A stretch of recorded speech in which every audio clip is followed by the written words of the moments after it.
Alright ji, welcome back and we welcome you to the segment के जहां पे हम आपको न्यूज़ वो वाली लेके आते हैं कि जो न्यूज़ आपके पैसे और कारोबार से रिलेटेड है। यानी कि मैं करता हूं वेलकम आयशा यूसुफ के साथ मिलकर आपको मनी मैटर्स के अंदर। मनी मैटर्स क्यों ज़रूरी है? क्योंकि पाकिस्तान के अंदर, इस्लामाबाद के अंदर से बैठ के जो चीज़ चलाई गई दुनिया की एक जंग रोकने के लिए वो कामयाब हो गई। 2 हफ्ते का आ गया पॉज और इसके दरमियान अमरीका और ईरान की जंग बंदी के मुस्बत जो माशी असरात हैं वो फौरी तौर पर आलमी सतह पर और आलमी मंडियों के अंदर नजर आना शुरू हो गए। मार्केट्स में 2 हफ्तों की ये जंग बंदी जो किया ये एक बहुत जबरदस्त ऐलान था जिसने तमाम मार्केट्स के अंदर ट्रेंड्स को चेंज किया।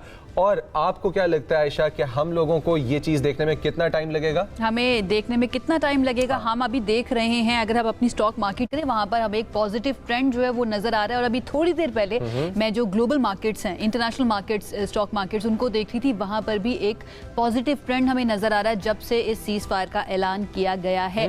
Now the important thing is, जितने भी इन्वेस्टर्स हैं, चाहे वो लोकल इन्वेस्टर्स हों या फिर वो फॉरेन इन्वेस्टमेंट लेकर आ रहे हों, उनको कहां पर इन्वेस्ट करना चाहिए। अगर हम सिर्फ पाकिस्तान की स्टॉक मार्केट की बात करें तो ये जान लेते हैं। हमारे साथ मौजूद हैं शुएब मेमन साहब जो कि executive vice president equities and business development है AKD सिक्योरिटीज लिमिटेड के।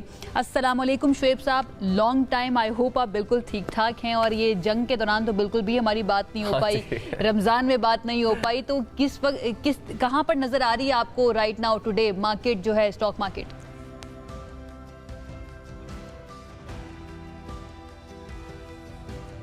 जी वालेकुम अस्सलाम। जब ये इवेंट हुआ तो आपने देखा कि ऑयल प्राइसेस बढ़ी और ऑयल प्राइस, सिर्फ ऑयल प्राइस की बात नहीं थी, बहुत सारे ऐसा रॉ मटेरियल जो गल्फ कंट्रीज से जाता था, फर्टिलाइजर, हीलियम, जो हीलियम चिप मेकिंग में इस्तेमाल होता है, तो बहुत सारी चीज़ें ऐसी थी जो कि मैन्युफैक्चरर्स को नहीं मिल रही थी, जिसकी वजह से दुनिया में एक ग्लोबल इकोनॉमिक क्राइसिस जो है वो एक्सपेक्टेड था।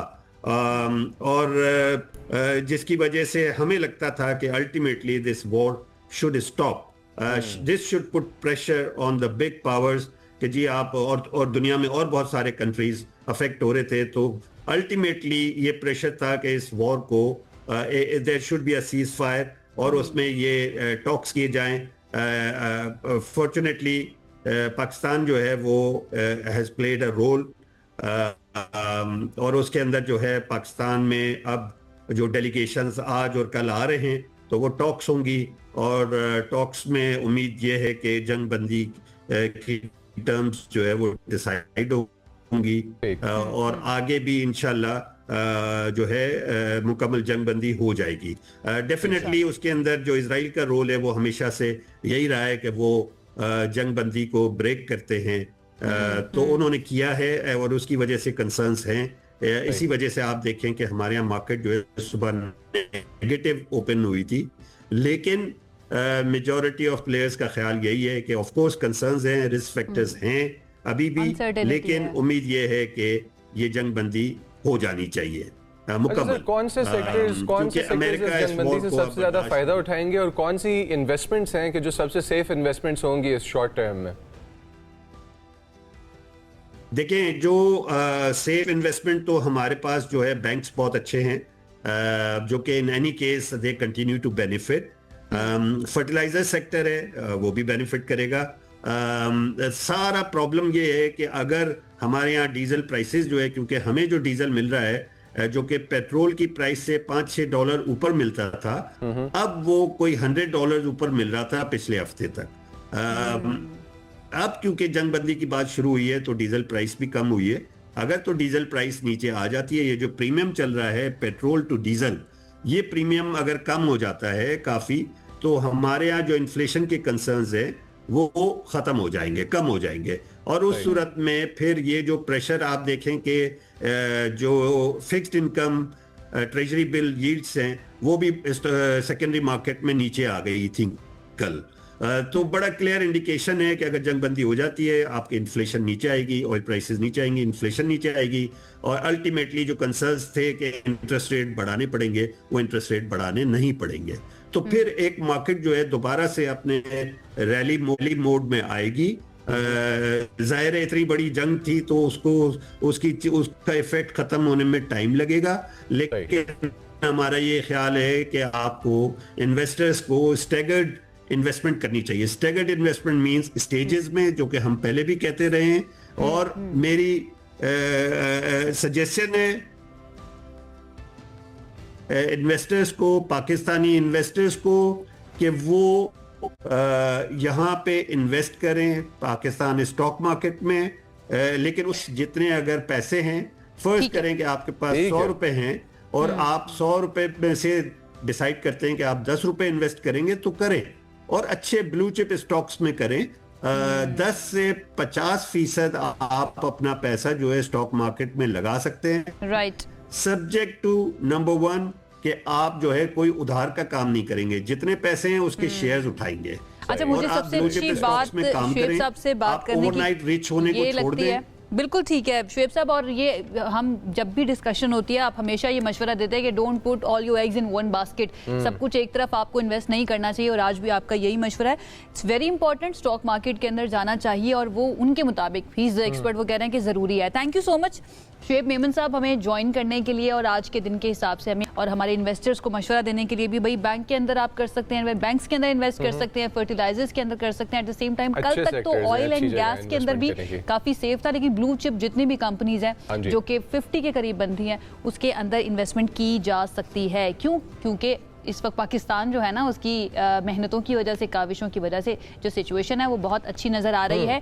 And at the same time मुझे खुशी इस बात की है कि जो बाकी सियासी जमातें हैं जिनकी तरफ से ऐलानात किए गए थे कि वो एहतजाज करेंगे, उनकी तरफ से प्रोटेस्ट इस तरह से किया जाएगा कि एक जलसा होगा, वहाँ पर पॉलिटिकल स्टेटमेंट्स भी बहुत सारी आ रही होती, वो थम गया है, रुक गया है। पीटीआई ने ये फैसला किया है कि वो लियाकत बाग का एहतजाजी जलसा जो है उसको कर रहे हैं मुलतवी, which is a very mature decision, जो हम शुरू में मद्देनजर रखते हुए बहुत अच्छा लगा ये सुन के कि ये जो पॉलिटिकल पार्टी है इसने एक दफा बैकफुट लिया। अब हमारे साथ इस टाइम पे शौकत यूसुफजई साहब मौजूद हैं और उनसे करेंगे हम लोग डायरेक्ट सवाल। सबसे पहले तो थैंक यू सर, आपने हमें ज्वाइन किया, और हमारा जो पहला क्वेश्चन है कि ये प्रोलॉन्ग क्यों किया गया, जो मिशन था कि आएंगे जलसा करेंगे, इस चीज़ को आगे क्यों बढ़ा दिया गया, डेट फॉरवर्ड क्यों किया?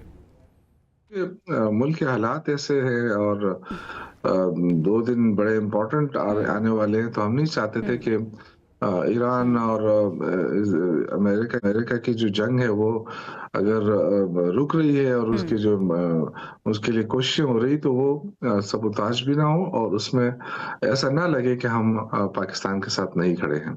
तो मेन वजह यही थी, और इसी वजह से इमरान खान साहब ने भी सलमान सफदर साहब को पैगाम दिया और उन्होंने मैसेज लेकर आए इमरान खान का, कि उन्होंने कहा कि जलसा मुलतवी कर दें, हम किसी और वक्त भी जलसा कर सकते, और ये तासुर बिल्कुल खत्म किया गया कि मुश्किल वक्त में हम पाकिस्तान के साथ नहीं खड़े, हम बिल्कुल पाकिस्तान के साथ खड़े हैं।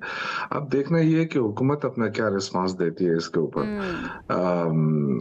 जो हमारे नहीं, बहुत ही बरवक्त और बेहतरीन डिसीजन लिया गया है शौकत यूसुफजई साहब, हम इसी को अप्रिशिएट कर रहे थे। अच्छा ये बताइए कि अब ये मुलतवी तो हो गया है, आगे जाकर दोबारा कोई डेट सामने आएगी या कब तक इसको मुलतवी रखा जाएगा, उसके बारे में थोड़ा सा बताइए प्लीज। इरादा नहीं, हम इंशाल्लाह ताला बहुत बड़ा जलसा करके दिखाएंगे। आपने देखा कि हुकूमत ने दफा 144 भी लगाया, फिर जो जलसे की इजाजत भी नहीं दी, फिर हालात ऐसे बन रहे थे, तो इसलिए जलसा मुलतवी किया है, खत्म नहीं किया है। इंशाल्लाह ताला एक नई तारीख का ऐलान जल्द होगा, जैसे ये मामलात हल हो जाए इंशाल्लाह ताला पाकिस्तान तहरीक इंसाफ एक बहुत बड़ा जलसा भी करेगी, और इसलिए करेगी कि देखिए ज्यादती हो रही है, और सिर्फ ये नहीं कि इमरान खान के साथ ज्यादती हो रही है या अवाम के साथ भी ज्यादती हो रही है। इस वक्त देखें इमरान खान के साथ ये कि अब देखें, आप मुलतवी करें या आप आ जाएं ये जलसा करने के लिए, पीटीआई बनती है निशाना सवालात का। इख्तियार वली साहब ने इल्ज़ाम लगाया है कि खैबर पख्तूनख्वा में जो है वो चंद साल पहले जिन प्रोजेक्ट्स पे और जिन चीज़ों के ऊपर काम करना था वहाँ करप्शन चल रही है, बहुत लंबी चौड़ी किस्म की, जिसमें रमज़ान पैकेज वगैरह काफ़ी सारी चीज़ें शामिल हैं। इन इल्ज़ामात से रिलेटेड आपका क्या ओपिनियन है? अच्छा, वो कह रहे हैं कि जिनके पैरों में जूती तक नहीं थी ना, आज वो अरबों खरबों की करप्शन और बड़ी बड़ी प्रॉपर्टीज खरीद रहे हैं, और उन्होंने वादी तीरा का जिक्र भी किया है, तो इसके ऊपर आपका क्या जवाब होगा? हमने कोई जहाज खरीदा है अपने जात के लिए, फिर करोड़ों रुपए हम कोई पायलटों के लिए हम हर महीने दे रहे हैं क्या?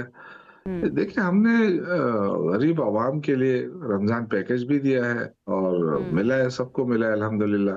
इसी तरह इराक के लोगों को, मुतासिरीन को भी अकोमोडेट किया गया है। तो अपने लोगों पे दिया है ना, कोई जाती जेब में तो नहीं डाला है। इस तरह के इल्जामात लगाने से आई थिंक, मैं तो सूबाई हुकूमत को हमेशा से कहता हूँ कि जाए, जो भी इस तरह के इल्जाम लगाता है उसको अदालत में घसीटें, वो साबित करे।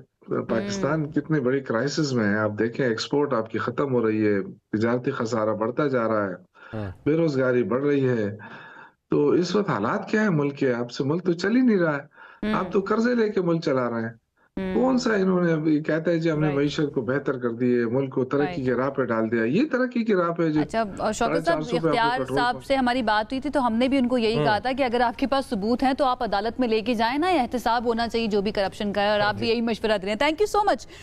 शौकत यूसुफ ज़ई साहब हमारे साथ मौजूद थे और इस सारे मामले के ऊपर वो ये कह रहे हैं कि भाई हमारा इरादा है, अभी हम करेंगे मुस्तकबिल करीब के अंदर जलसा और हम करके दिखाएंगे। Well, will have to wait and see कि किस तरह से किया जाता है, क्योंकि पास्ट के अंदर तो पीटीआई हमें बड़े बड़े जलसे करती हुई नजर आती थी, but right now current situation के अंदर लग ऐसा रहा है कि जो सियासी जमात है ना पीटीआई, उसमें समझ नहीं आ रही है कि कौन फैसले कर रहा है और कौन फैसले नहीं कर रहा है। दूसरी तरफ अगर हम खान साहब की बात करें, उनसे मुलाकात के ऊपर भी काफी सारी बातें की जाती हैं कि ऑब्जेक्शंस भी किए जाते हैं, definitely, but we'll have to wait and watch कि क्या होता है। लेकिन अच्छी खबर ये है, अच्छी आज की न्यूज़ ये है जिसके ऊपर हम सबको खुश भी होना चाहिए और साथ साथ दुआ भी करनी चाहिए कि अल्लाह करे कि ये जंगबंदी बरकरार भी रहे और ये मुज़ाकरात कामयाब भी हों, क्योंकि अल्टीमेटली इसमें हमारा ही फ़ायदा है, महंगाई नीचे आ जाएगी।